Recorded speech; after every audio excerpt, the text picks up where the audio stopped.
புதுச்சேரி மாநிலம் காரைக்கால் மீனவர்கள் மீது அத்துமீறி இலங்கை கடற்படையினர் துப்பாக்கி சூடு நடத்திய சம்பவத்தை கண்டித்தும், துப்பாக்கி சூட்டில் காயம்பட்டு இலங்கை மருத்துவமனையில் சிகிச்சை பெற்று வரும் 3 மீனவர்களை விடுவிக்க வலியுறுத்தியும், மேலும் எல்லை தாண்டி மீன்பிடித்ததாக கூறி இலங்கை அரசால் 40 லட்சம் அபராதம் மற்றும் 9 மாதம் சிறை தண்டனை விதித்து இலங்கை சிறையில் உள்ள படகு ஓட்டுநரை விடுதலை செய்ய நடவடிக்கை எடுக்காத மத்திய மற்றும் புதுச்சேரி மாநில அரசை கண்டித்து மீனவர்கள் இன்று 5வது நாளாக வேலை நிறுத்த போராட்டத்தில் ஈடுபட்டு வரும் நிலையில், காரைக்கால் மாவட்ட மீனவர்கள் மீன்பிடி துறைமுகத்தில் நிறுத்தி வைக்கப்பட்டுள்ள 500க்கும் மேற்பட்ட படகுகளில் இருந்த தேசிய கொடியை அகற்றி கருப்பு கொடி கட்டி மீன்பிடி துறைமுகத்தில் மீனவர்கள் கண்டன ஆர்ப்பாட்டத்தில் ஈடுபட்டனர்.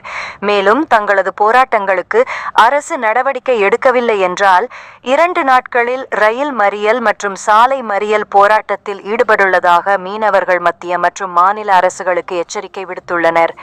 எங்கள் மீனவ 11 கிராமம் சார்பாக நாங்கள் வேண்டி கேட்டுக்கொள்கிறோம். ஆனால் இந்த போராட்டம் கைவிடுவதாக இல்லை. இலங்கை அரசில் சிறையில் இருக்கும் அடிப்பட்ட மீனவர்களையும்